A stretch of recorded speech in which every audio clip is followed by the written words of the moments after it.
दोस्तों, आज की इस वीडियो में हम लोग भारत के नक्शे को समझने की कोशिश करेंगे। यानी कि भारत के नक्शे पे जितने भी राज्य हैं या केंद्रीय शासित प्रदेश हैं, उनको याद करने की कोशिश करेंगे। अक्सर मैं देखता हूं कि जितने भी स्टूडेंट्स हैं वो सवाल पूछते रहते हैं कि हमें नक्शा याद नहीं रहता है, क्या करें, कोई सिंपल ट्रिक है कि नहीं है। तो मेरी कोशिश रहेगी कि मैं आज आपको सिंपल से सिंपल तरीके से नक्शे को समझाने की और याद करवाने की कोशिश करूं। और मेरा विश्वास मानिए कि नक्शे को याद करना बहुत ही आसान है। तो हम बिना किसी देरी के उसको समझने की कोशिश करते हैं। तो देखो, आपके सामने भारत का नक्शा कुछ इस तरीके से दिया हुआ है। अब अगर मैं आपसे पूछूं कि सबसे पहले आपको नक्शे में कौन सी चीज़ याद रहती है, वो सब छोड़ दीजिए क्या याद नहीं रहता है। मैं आपसे पूछता हूँ सिंपली, अगर नक्शा आपके सामने आ जाता है तो सबसे पहले आपको क्या याद रहता है। मुझे उम्मीद है कि ज़्यादातर बच्चों को राजस्थान याद रह जाएगा, क्योंकि इसका एरिया सबसे बड़ा है और ये दिखता भी अलग है। इसके अलावा जो बीच में जो मध्य प्रदेश कहलाता है, वो मध्य का हिस्सा भी याद रह जाएगा। दो चीज़ें तो रहेंगी। तीसरी चीज़, जम्मू कश्मीर भी याद रह जाएगा। लेकिन आपको पता है कि 31 अक्टूबर 2019 के बाद जम्मू कश्मीर और लद्दाख को अलग करके केंद्रीय शासित प्रदेश बना दिया गया है। तो दो चीज़ें ये हो जाती हैं। ठीक है, हो सकता है कि आप में से कई लोग और किसी राज्य से हों तो उन्हें अपना राज्य याद रह जाए। अब ये बात बताना मेरे लिए बहुत मुश्किल है, लेकिन हम एक पैटर्न को फॉलो करके चलते हैं। देखिए, नक्शे को जब भी आप शुरू करें तो आप नीचे से शुरू करें, क्योंकि नीचे का हिस्सा अगर आपको याद रहेगा तो कहीं ना कहीं बेस आपका बन जाएगा। ऊपर वाला तो आपको याद है ही, जम्मू कश्मीर वाला। तो देखो, नीचे की तरफ आप आओगे तो नीचे वाले हिस्से को हम कहते हैं साउथ जोन ऑफ इंडिया, यानी कि साउथ इंडिया। अब अगर साउथ जोन में हम देखेंगे तो साउथ जोन में हमें 5 राज्य मिलेंगे। कोई भी आपको कहता है ना कि साउथ इंडिया क्या है, तो 5 राज्यों से मिला हुआ एक पूरा zone he south zone of India है। 5 में सबसे पहले आपको याद रहेगा किनारे पे केरल। ठीक है, ये किनारे पे है, बिल्कुल इस तरफ है, आपका लेफ्ट की तरफ है, तो केरल याद रह जाएगा। केरल में होती है मलयालम, और इधर है बिल्कुल तमिलनाडु, यानी कि तमिल बोली जाती है। तो मतलब आप समझ लो कि मलयालम और तमिल साथ साथ हैं, तो आप केरल, तमिलनाडु। ऊपर आप आओगे तो कर्नाटक, आंध्र प्रदेश, और आंध्र प्रदेश से कौन निकला है? तेलंगाना निकला है। इन पांचों को मिला दोगे तो साउथ जोन बन जाएगा। बताओ, कोई दिक्कत है क्या? केरल है, तमिलनाडु है, कर्नाटक है, आंध्र प्रदेश है, और आंध्र प्रदेश से निकला तेलंगाना। ये चीज़ हो जाती है। अब देखो, ये तो साउथ वाला पार्ट हो गया। अब हमें ऊपर जाना है, तो अब हम वेस्ट की तरफ चलते हैं। और वेस्ट में आपको दो चीज़ें याद रखनी है, एक है महाराष्ट्र, एक है गुजरात। देखो, सारा का सारा व्यापार जो है हम लोग समुद्र से करते हैं, और गुजराती लोग जो है व्यापार के लिए फेमस होते हैं। तो समुद्र के पास हमेशा गुजरात रहेगा, इसके अलावा महाराष्ट्र रहेगा, क्योंकि सपनों की नगरी है तो समंदर से होके ही गुजरेगी। तो महाराष्ट्र और गुजरात याद रखने में कोई दिक्कत है? अब गुजरात में इतना व्यापार कर लिया, महाराष्ट्र से इतना काम कर लिया, तो सीधी सी बात है, एंजॉय करने भी जाना है, थोड़ा घूमने भी जाना है, तो आ जाता है आपका गोवा। अब गोवा की खास बात यह है कि क्षेत्रफल की दृष्टि से ये सबसे छोटा राज्य है। तो समझो कि महाराष्ट्र और कर्नाटक के बीच में कहीं दबा हुआ है समंदर के किनारे गोवा। तो आपका साउथ जोन कंप्लीट हो जाता है, वेस्ट जोन कंप्लीट हो जाता है। याद रखना, वेस्ट जोन के लिए हमने राजस्थान को भी ले लिया है, तो राजस्थान, गुजरात, महाराष्ट्र से वेस्ट याद रख सकते हैं, और नीचे के 5 से साउथ याद रख सकते हैं। अब इसके बाद हम ऊपर चलते हैं, यानी कि ऊपर नॉर्थ की तरफ। अब नॉर्थ में मैंने आपको लद्दाख बता दिया, जम्मू एंड कश्मीर बता दिया। अब देखो, राजस्थान की जो बोली है वो मारवाड़ी है मेनली, और मारवाड़ी जो है वो कहीं ना कहीं हरियाणवी से मिलती है। तो ये आपस में ही है, मिले हुए ही हैं। तो सीधी सी बात है कि बोली की वजह से हम याद रख सकते हैं कि राजस्थान के पास है हरियाणा। अब हरियाणा की हल्की सी बोली पंजाब से भी मिलती है आगे चल के, तो आगे पंजाब आ जाता है। और पंजाब की सीधी बोली जम्मू एंड कश्मीर से नहीं मिलती है, लेकिन हिमाचल थोड़ा पहुंच जाता है वहाँ पे, तो हिमाचल प्रदेश आ जाता है। तो ये 3 जुड़े हुए हैं, हरियाणा, पंजाब, हिमाचल प्रदेश। याद रखना, हरियाणा, पंजाब, हिमाचल प्रदेश। अब चूंकि हम नॉर्थ में आए हैं, उत्तर के पार्ट में आए हैं, तो उत्तर से जुड़े हुए 2 राज्य हम याद रख सकते हैं। एक तो उत्तर प्रदेश है, लेकिन पूरा उत्तर प्रदेश ये नहीं है, इसमें एक छोटा सा टुकड़ा, एक छोटा सा खंड अलग है, जिसको आप कहते हो उत्तराखंड। तो उत्तराखंड, उत्तर प्रदेश साथ में याद रखा जा सकता है। तो नॉर्थ में क्या क्या है? जम्मू एंड कश्मीर है, लद्दाख है, इधर से 3 है, हरियाणा, पंजाब, हिमाचल प्रदेश।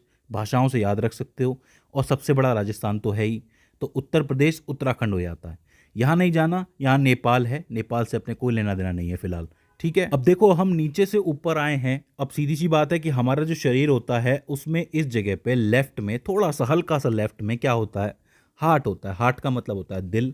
तो दिल से निकलती है दिल्ली। अब दिल्ली जो है वो आपको बहुत छोटी सी जगह मिलेगी, क्योंकि दिल्ली कोई राज्य नहीं है, लेकिन फिर भी सबके लिए जरूरी है। सीधी सी बात है, सारे काम वहीं से चलते हैं। तो आपका हरियाणा और उत्तर प्रदेश के यहाँ पे कहीं आपको दिल्ली मिल जाएगी। सिर्फ यहाँ पे आपको डिनोट करना है कि दिल्ली यहाँ पर है। ठीक है, तो आपका नॉर्थ जोन भी पूरा हो जाता है, वेस्ट जोन भी पूरा हो जाता है, साउथ जोन भी पूरा हो जाता है। आइए अब थोड़ा नीचे की तरफ चलते हैं। यहाँ आपको आंध्र प्रदेश है। आंध्र प्रदेश से जब आप आगे जाओगे ना, तो 3 ऐसे राज्य मिलेंगे जिनकी बोलियां बहुत ज़्यादा मिलती हैं और बिल्कुल लाइन से चलेंगे वो राज्य। एक आता है आपका उड़ीसा, इसके ऊपर आता है आपका झारखंड और इसके ऊपर आता है आपका बिहार। बिहार, झारखंड, उड़ीसा मिलते जुलते हुए से राज्य लगते हैं, कोई दिक्कत नहीं होनी चाहिए। और इन सब से अलग थोड़ा सा वेस्ट में चला जाता है आपका वेस्ट बंगाल। वेस्ट बंगाल के राइट में मत जाना, वहाँ पे आपका बांग्लादेश आ जाता है, ईस्ट बंगाल आ जाता है, उसको छोड़ देना, वो अलग है। हमें सिर्फ ये याद रखना है कि उड़ीसा, झारखंड और बिहार की एक लाइन है जिससे राइट की तरफ आपका वेस्ट बंगाल पड़ता है। ठीक है, अब देखो उड़ीसा, झारखंड और बिहार की एक लाइन बन रही है, मध्य में मध्य प्रदेश है ही, राजस्थान, गुजरात, महाराष्ट्र जुड़े हुए हैं, उत्तर प्रदेश, उत्तराखंड जुड़े हुए हैं, इधर से पूरा साउथ जुड़ा हुआ है, तो बीच में ये जगह रह गई। तो ये इन लोगों का क्या 36 का आंकड़ा है क्या? जी हाँ, ये है आपके नाराज फूफा जी, यानी कि 36 के आंकड़े वाले छत्तीसगढ़ साहब। तो इनको आप अलग से याद रख सकते हो कि इनके साथ कोई लाइन नहीं है, ये अकेले रहते हैं।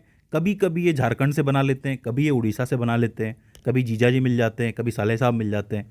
फूफा जी को खुश रखने के लिए हर कोई कोशिश करता है। तो छत्तीसगढ़ को आप याद रख सकते हो। आओ अब हम चलते हैं अपने ननियाल की तरफ, चलते हैं मामा के यहाँ चलते हैं। बहुत अच्छी जगह है, हमारे देश की सबसे खूबसूरत जगहों में से एक है the north east. North east में घुसने का रास्ता क्या है? वेस्ट बंगाल है। ये जो वेस्ट बंगाल है, यहाँ से घूम के एक रास्ता नॉर्थ ईस्ट की तरफ जाता है, मगर उससे पहले 2 देशों के बीच में एक जगह फंसी हुई है जिसका नाम है सिक्किम। सिक्किम आपका नेपाल से भी जुड़ा है और भूटान से भी जुड़ा है। इसका मतलब ये है कि 2 देशों के साथ ये अपनी सीमाओं को शेयर कर रहा है। काफ़ी इंपॉर्टेंट जगह है, लेकिन थोड़ी सी हट रही है, इसीलिए यहाँ पे है, इसको याद रखना है।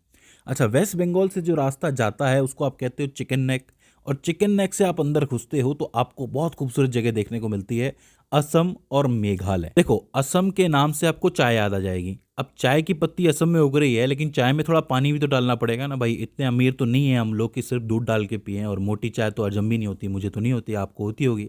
तो मैं पानी डालता हूँ, और पानी डालने के लिए हमें पानी चाहिए जो हमें मेघालय से मिलता है, क्योंकि वहाँ पे मेघ बहुत है, पानी बहुत बरसता है, सीधी सी बात है।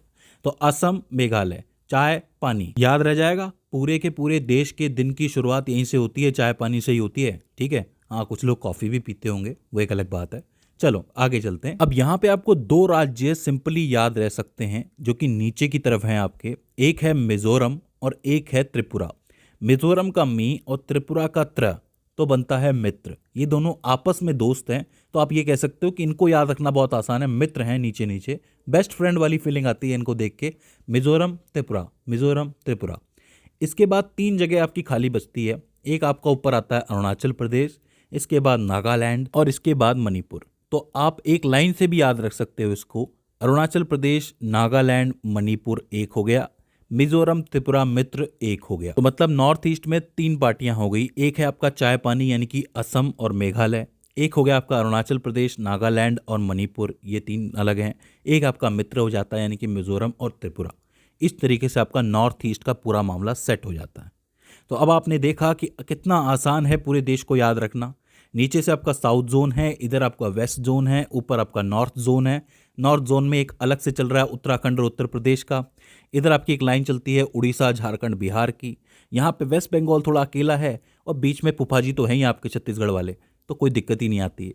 तो अब मुझे उम्मीद है कि आपको पूरा नक्शा याद हो गया होगा। लेकिन एक मिनट, एक चीज़ अभी और बाकी है, वो है एक हमारा लक्षद्वीप और एक हमारा अंडमान निकोबार। इसको तो याद रखना बहुत ही आसान है, क्योंकि ये थोड़ी सी अलग अलग थोड़ा सा रहते हैं, थोड़ा समुंदर के किनारे रहते हैं, थोड़ा बीच में रहते हैं, बीच ही बीच है यहाँ पे। इसको याद रखना बहुत मुश्किल नहीं है। ठीक है, सो आपको याद हो गया होगा, लक्षद्वीप है, अंडमान निकोबार है।